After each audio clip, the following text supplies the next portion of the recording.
and student. This is part 2 of the previous lecture about the conjunction.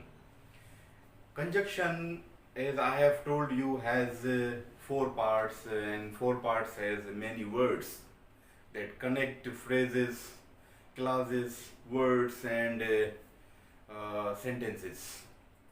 So here we have only as soon as, how to function that as soon as in multiple usages or patterns. See, functions of as soon as in sentences. हिन में जेकर हिन जो पढ़ो define कयो, we use as soon as when something happens immediately after some other interest. साॻियो ई जीअं असां कंपाउंड टेंसेस में ज़िक्र पिया कयूं त हर सेंटेंस में इनिशियल ऐं पोस्टल एक्शन्स हूंदा आहिनि ऐं उन्हनि में असां हिकिड़ा यूसेजिस पढ़ियासीं त प्रेज़ेंट परफेक्ट कंटिन्यूअस टेंस जो जेकॾहिं इनिशियल एक्शन आहे त उनजे पोयां प्रेज़ेंट परफेक्ट उनजो पोस्टल या फाइनल एक्शन हूंदो. जेकॾहिं पास्ट सिंपल हूंदो इनिशियल एक्शन त उनजो पोस्टल एक्शन हूंदो प्रेज़ेंट परफेक्ट कंटिन्यूअस टेंस. ऐं मां तव्हांखे ॿुधाईंदो हलां इनिशियल ऐं पोस्टल एक्शन्स में हिकिड़ो टियों फंक्शन आहे जंहिंखे चइबो आहे त initial action past perfect tense आहे त हुनजो पोस्टल एक्शन पास्ट सिंपल थींदो, माना पास्ट परफेक्ट इनिशियल ऐं पोयां प्रेज़ेंट पास्ट सिंपल हुनजो माना फंक्शन थींदो जेको हिन में अचे थो पियो. एस सून एज बि इनिशियल ऐं पोस्टल एक्शन खणंदो आहे, पर उहे जेके असां टेंसेस में जेके रूल्स रेगुलेशन असां कंपाउंड में पढ़िया हुआसीं सिर्फ़ु उहे न आहिनि. मां तव्हांखे ॿुधाईंदो हलां त हिन महिल हिते हिकिड़ो हैबिट आहे जंहिंमें असां वटि हिन महिल वैक्स ऐं चेक्स. हिते यादि अचे थो त हिननि में माना इनिशियल ऐं पोस्टल एक्शन असां जुमिले में वर्ब ॾिसी अंदाज़ो न लॻाईंदासीं त हीउ पोस्टल आहे हीउ इनिशियल आहे. जंहिं बि सेंटेंस सां गॾु एज सून एज लॻल हूंदो उहो इनिशियल एक्शन आहे. इहो ई ज़हन में रखिजो. फॉर एग्ज़ाम्पल हिकिड़ो माण्हू निंड मां उथे थो ऐं ॿियो बेड छॾे थो. हाणे पहिरियों एक्शन कहिड़ो थियो? पहिरियों निंड मां उथणु माना अखियूं खोलणु, चवंदासीं as soon as I wake up, पोइ comma I get up. Wake up ऐं गेट अप माना ॿ फंक्शन थी विया. As soon as I get up, I offer prayer. As soon as I offer prayer, I take breakfast. As soon as I take breakfast, I move to college. As soon as I return college, I take lunch. What is that? This is routine, habit. Your daily habit routine function is this way. We have to put in both side present tense. जी हिते आहे as soon as he wakes up, he checks his emails. माण्हुनि जी अजीब आदत आहे. हिन महिल सुबुह जो निंड मां उथिया न आहिनि, पहिरियों मोबाइल, को मैसेज त न आयो आहे, को ईमेल त न आयो आहे, माना इमीडिएट हिकु एक्शन खां पोइ ॿियो एक्शन शुरू थी वेंदो आहे. See, as soon as I get up, I offer prayer. ठीक आहे, ॿई प्रेज़ेंट में इस्तेमालु थियल आहिनि. As soon as I take tea, I read newspaper. Habit आहे, माना पहिरियों हैबिट फर्स्ट हीअ आहे, हीअ पहिरियां हैबिट आहिनि, हीअ हिन जी बाद में माना थी सघे थी पई, पर ज़रूरी न आहे त ईअं ई लिखियलु हुजे. तव्हां हीअं बि लिखी सघो था he checks his email as soon as he wakes up. पोइ हीअ असांजी कामा इस्तेमालु न थींदी. इहो माना जेको ही आहे असांजो एज सून एज क्लास आहे, इहो अॻिते पोइते बि थी सघे थो पियो. मेन क्लास अॻिते पोइते थी सघनि था ॿई पिया. सी as soon as I finish breakfast, I brush my teeth. हीअं बि थी सघे थो I brush my teeth as soon as I finish breakfast. Comma खे पोइ ख़तमु करणो पवंदो. I use WhatsApp as soon as I complete my homework. Finish, brush, use and complete. These are the verbs we use especially in routine, both side in present tense. वरी हिकिड़ो ॿियो असां वटि यूसेज आहे. इन यूसेज में छा थो थिए पियो, हिन में असांजा situational, conditional, rare cases, occurrent cases माना रोज़ न थियनि पर कंडीशननि का उन्हनि ते लॻाइजे जॾहिं असां एज़ सून एज़ इस्तेमालु कयूं त उन में असांजो जेको छा चइजे जेको मेन क्लास हूंदो जंहिंमें रिज़ल्ट निकिरंदो रिज़ल्ट क्लास उन में उहो फ्यूचर इस्तेमालु थींदो। As soon as I arrive I will call U. जीअं ई मां घर पुॼंदुसि मां तोखे कॉल कंदुसि। माना हिन खे बि असां फ्यूचर में खणंदासीं। जीअं असां इफ क्लास में टाइप 1 इस्तेमालु कंदासीं। माना कीअं if U right properly U will get good marks, right. अहिड़े हिसाब सां असां लिखंदासीं। हे बि ईअं ई आहिनि। हाणे इन खे वरी हीअं उल्टो कजे त असां हीअं बि लिखी सघूं था पिया I'll go to shop as soon as it stops raining। ठीकु आहे। MCQ असांजा ईंदा आहिनि त यादि कजो हिन पासे ॾे हिकिड़ो प्रेज़ेंट बि इस्तेमालु थिए थो पियो ऐं रिज़ल्टनि में फ्यूचर बि इस्तेमालु थो थिए पियो। अहिड़े तरीक़े सां I am going to have shower। हे को प्रेज़ेंट परफेक्ट कंटिन्यूअस टेंस न आहे। Going to is modal auxiliary verb and it shows that it indicates future event। I am going to have shower as soon as I reach home। shall I will जी जगह ते going to इस्तेमाल कयल आहे। अहिड़े तरीक़े सां आहे as soon as I have information I will inform you। ठीकु आहे। हे माना आहे कंडीशन आहे हीअ हुनजी future event. as soon as we get the answer we will phone you। हाणे हे हिननि में ॿई पासा प्रेज़ेंट हिन में as soon as सां गॾु प्रेज़ेंट सां गॾु वरी फ्यूचर तो इस्तेमालु थिए पियो। हाणे अचो जेको माना ख़ासि तौर ते एज़ सून एज़ जो पास्ट में इस्तेमालु थींदो आहे। एज़ सून एज़ जिते बि इस्तेमालु थियल हूंदो इहो पहिरियों इवेंट हूंदो। As soon as the sun रोज़ माना राइज़ जो रोज़ द फॉग डिसअपियर्ड। जीअं ई सिज उभरियो त जेका कोहीड़ो आहे फॉग आहे उहो ख़तमु थी वियो। हाणे जेकॾहिं असां हीअं कयूं as soon as the fog disappeared the sun rose, जुमिले में ख़बर पई त पहिरियों डिसअपियर फॉग थियो आहे पोइ माना सिज उभरियो आहे। जुमिले जी कंडीशन सही थी वेंदी ॿिन्ही पासनि जे पास्ट, पर कॉन्सेप्ट ग़लति थी वेंदो त फॉग पहिरियों ख़तमु थी वियो आहे सिज पोइ उभरियो आहे। अजीब थो लॻे पियो हुनजे मुताबिक़। सो हिननि जुमिलनि में ॿिन्ही पासनि जे पास्ट इस्तेमालु थिए थो, पर जंहिंमें एज़ सून एज़ लॻल हूंदो उन में असांजो पहिरियों एक्शन इहो हूंदो। हीअ असांजो फर्स्ट एक्शन आहे त हीअ डिसअपियर असांजो पोस्टल एक्शन आहे। हुनजे मुताबिक़ रूल बि आहे असां वटि। इहो असांजो हिकिड़ो रूल बि आहे एक्सरसाइज नंबर 13 या 14 में आहे। इन्हनि में असांजी डिस्कशन जो मौज़ू रहंदो। उन में ईअं बि लिखियलु आहे त जेकॾहिं postal action initial action past perfect में हूंदो त पोस्टल एक्शन हुनजो पास्ट सिंपल में हूंदो। ठीकु आहे। ही उनजी हिकिड़ी कड़ी आहे।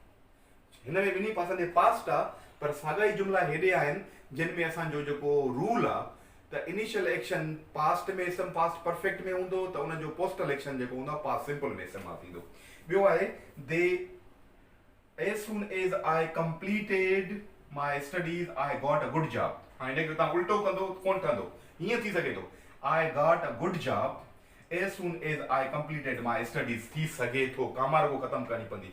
पर जेकॾहिं हितां जो वर्ब ऐं हितां जो जेको वर्ब आहे तव्हां मटायो कीअं एज़ माना हीअं as soon as I got a good job I completed my studies। इहो थींदो ई कोन हिन जे मुताबिक़ एक्शन थिए ई कोन थो। इन जे करे जेको पहिरियों तालीम कंप्लीट थी आहे तॾहिं हुनखे सुठी जॉब मिली आहे हुनजे मुताबिक़। they restarted match as soon as the rain stopped। ठीकु आहे। हिनखे बि जेकॾहिं तव्हां हिन जुमिले खे ऐं हिन जुमिले खे हेॾे कंदो as soon as साॻी जॻह ते रखंदो त बि जुमिलो ग़लति थी वेंदो।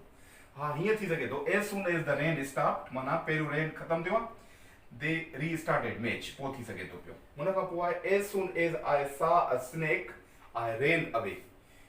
as soon as I ran away I saw a snake जुमिलो ग़लति थी वेंदो। माना भॻो छो आहे नांग जे करे भॻो इन करे पहिरियों ॾिठो अथई as soon as सां गॾु आहे माना इनिशियल एक्शन आहे। हीअ हुनजो पोस्टल एक्शन आहे। the thief ran away as soon as he saw the police। ही त थी आहे त as soon as हिननि खे अलाउ कयो त ॿिन्ही पासनि जे पास्ट इस्तेमालु करे सघो था पिया, पर रियल इवेंट हीअं थींदो आहे। रूल जो जेको असां वटि रूल आहे कहिड़ो as soon as he had finished his work। हाणे हिते पहिरियों एक्शन आहे पर पोइ बि छा में इस्तेमालु थियल आहे पास्ट परफेक्ट में इस्तेमालु थियल आहे ऐं पोयों पास्ट सिंपल में इस्तेमालु थियल आहे। माना as soon as he had finished his work he went out। जेकॾहिं तव्हां as soon as खे तव्हां हिते कढी बि छॾियो त बि जुमिलो सही थींदो छो त पास्ट परफेक्ट इस्तेमालु थियल आहे पोइ या पास्ट सिंपल इस्तेमालु थियल आहे।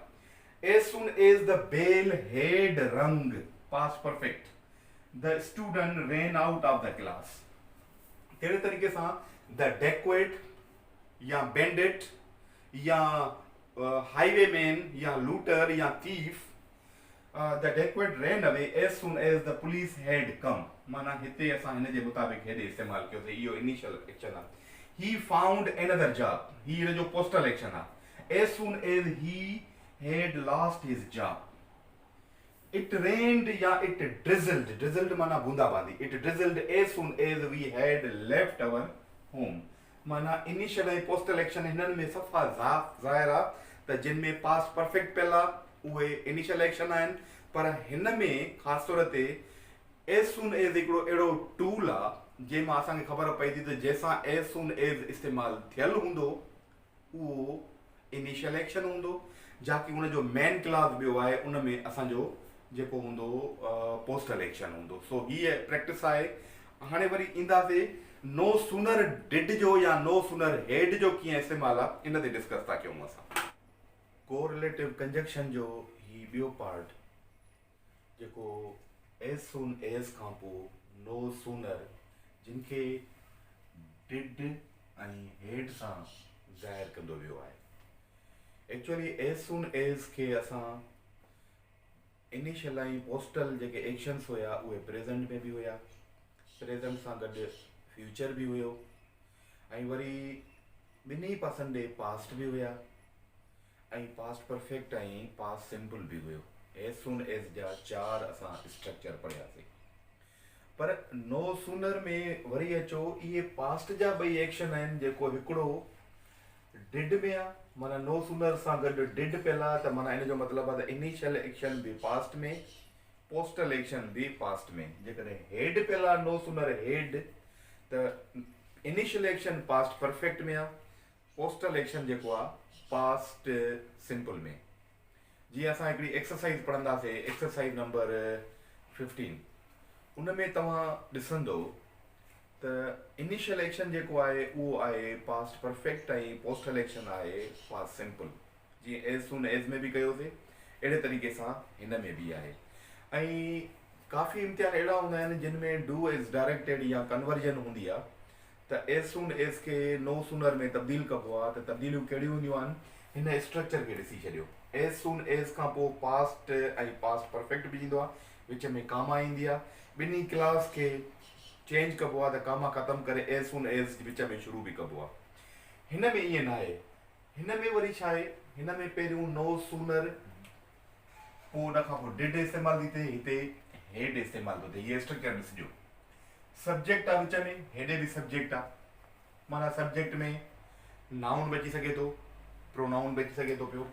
हाणे हिन डिड जे करे हेॾे ही छा इस्तेमालु थियल आहे V1 माना असां पास्ट में प्रेज़ेंट जो वर्ब इस्तेमालु कंदासीं बिकॉज ऑफ दिस डिड. ऐं हेॾे वरी ॾिसो हिते हेड पियल आहे त असां वटि हिते इहो स्ट्रक्चर पास्ट परफेक्ट जी आहे. इन जे करे हिते V3 थो इस्तेमालु थिए. माना इहो छा आहे पास्ट पार्टिसिपल. हे आहे पास्ट पार्टिसिपल ऐं हे आहे प्रेज़ेंट. माना first form of verb third form of verb. उन खां पोइ वरी हे लफ़्ज़ इस्तेमालु थो थिए जेको पोस्टल एक्शन इस्तेमालु थींदो हिन में देन हेॾे देन. यादि कजो वर्ड स्टूडेंट कॾहिं कॾहिं ग़लतीअ में MCQ जी जॻह ते THEN बि हूंदो आहे पर THAN इहो ज़हन में ज़रूरु रखिणो आहे. हाणे जुमिला ॾिसो. जुमिलनि जी स्ट्रक्चर आहे नो सूनर डिड शी. हाणे हिनखे छा पढ़ंदासीं read the letter then she fainted. Initial action हे आहे माना जीअं ई हिन ही लेटर पढ़ियो त पोइ बेहोश थी वई. ॼण देन जी माना THEN वारी थी अचे पर स्ट्रक्चर में THAN आहे.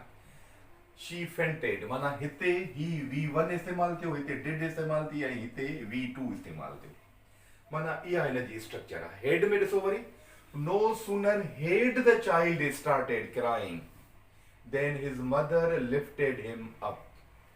जीअं ई ॿार रोअणु शुरू कयो त पोइ हुनजी माउ हुनखे खयो. इनिशियल एक्शन कहिड़ो हुयो चाइल्ड क्राए कई ऐं पोइ हुनखे लिफ्ट कयो वियो. पोस्टल एक्शन थियो. माना जंहिंमें नो सूनर डिड या नो सूनर हेड पियल आहे इहो पहिरियों एक्शन आहे. ऐं देन खां पोइ THAN खां पोइ जेको बि पास्ट सिंपल जो जेको सेंटेंस स्ट्रक्चर थिए थी पई उहो पोस्टल एक्शन आहे।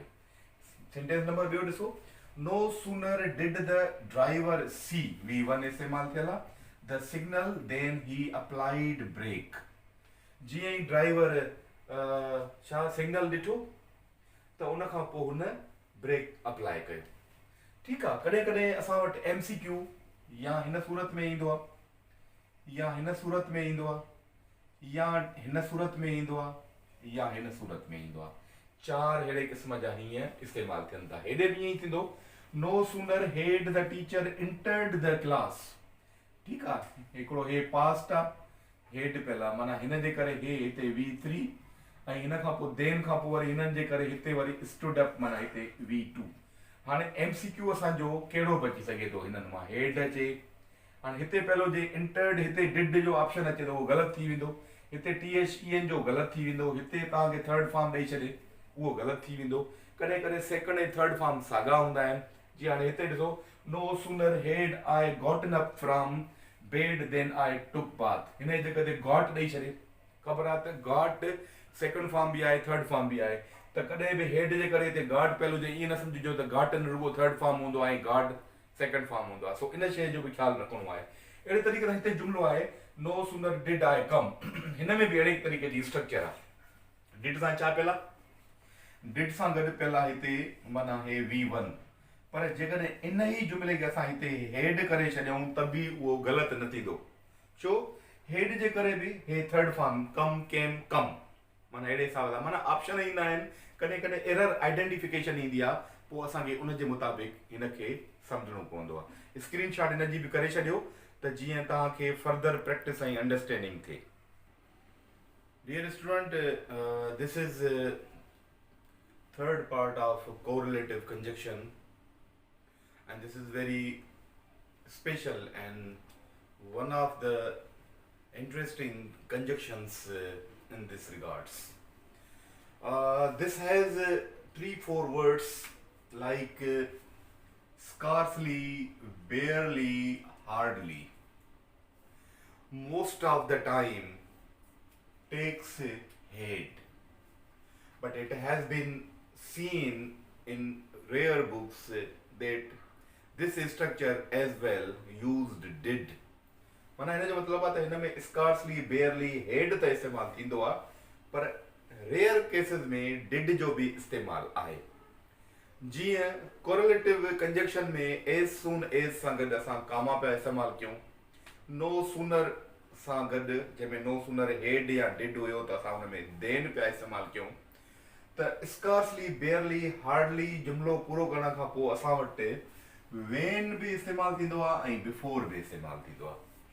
कॾहिं कॾहिं MCQ ईंदा आहिनि, वेन ज़्यादातर इस्तेमालु थींदो आहे, बिफोर ॾेई छॾींदा आहिनि, पर आख़िर में हिकिड़ो ऑप्शन ॿियो ॾींदा आहिनि, कहिड़ो नन ऑफ देम।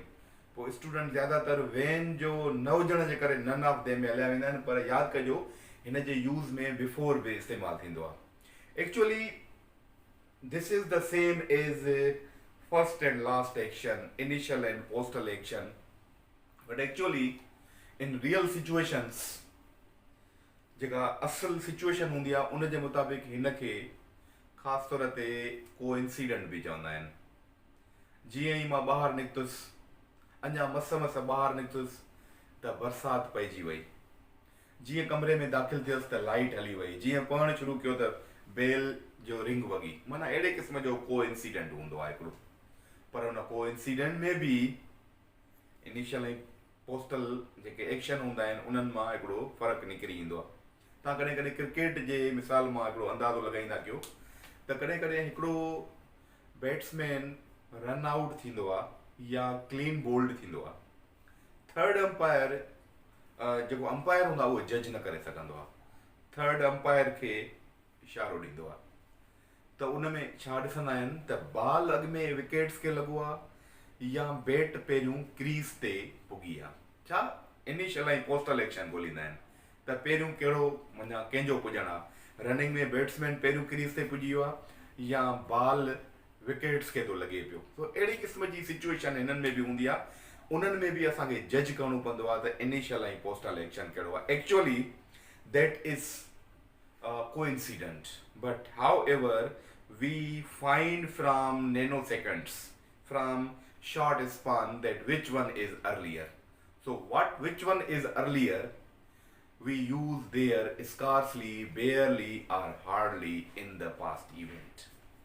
हिन में टे स्ट्रक्चर स्टूडेंट ॾिसी छॾिजो, स्टूडेंट खे MCQs में मुंझायो वेंदो आहे हिन में ख़ासि तौर ते।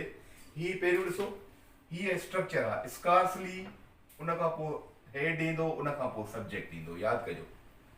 या वरी हिन जो वरी हे आहे सब्जेक्ट ऐं हेड पहिरियों ऐं उन खां पोइ स्कारसली इस्तेमालु थिए, पोइ उन खां पोइ वरी V3, ठीकु आहे, उन खां पोइ V3। पर हे जेको टी स्ट्रक्चर आहे ख़ासि तौर ते असां वटि स्पॉट द एरर या एरर आइडेंटिफिकेशन में अहिड़े क़िस्म जी स्ट्रक्चर ॾींदा आहिनि, स्कारसली आई हेड। जेकॾहिं तव्हांजी अहिड़े क़िस्म जी सिचुएशन अची वञे त इनखे तव्हां इनकरेक्ट करे छॾिजो, हीअ स्ट्रक्चर न थींदी आहे। तोड़ी जो हेड बि इस्तेमालु थियल आहे, सब्जेक्ट बि आहे, स्कारसली बि आहे, पर स्कारसली आई हेड न, आई हेड स्कारसली थी सघे थो हुनजे मुताबिक़, ऐं ज़्यादातर हीअ स्ट्रक्चर हलंदी आहे, स्कारसली हेड शी, अहिड़े हिसाब सां। हे माना हिननि मां को बि वर्ड हुजे, स्कारसली हेड शी फिनिश्ड रीडिंग, हे जुमिलो हिते थी वियो, माना उन खां पोइ असां वटि ॿियो जुमिलो शुरू थो थिए वेन, पोइ उन खां पोइ सब्जेक्ट, वर्ब जी ॿी सूरत ऐं ऑब्जेक्ट वग़ैरह या एक्सटेंशन इहे इस्तेमालु थींदा आहिनि। माना चवण जो मक़सदु छा थो ॿुधायां मां, त हिन सिचुएशन में जेका स्कारसली, बेयरली या हार्डली हूंदी, इन में पास्ट परफेक्ट इस्तेमालु थींदो एज अ इनिशियल एक्शन, ऐं जॾहिं पोस्टल एक्शन असां इस्तेमालु कंदासीं त उन में वेन ऐं उन खां पोइ सेकंड फॉर्म ऑफ वर्ब या पोस्टल एक्शन पास्ट सिंपल में इस्तेमालु थींदो, ऐं कॾहिं कॾहिं वेन जी जॻह ते असां बिफोर बि इस्तेमालु कंदासीं। This is the situation. ॿियो जुमिलो ॾिसो, थोड़ी स्ट्रक्चर चेंज आहे, आई हेड स्कारसली, माना या हीअं लिखो या हीअं लिखो, पर हीअं न आहे लिखणो।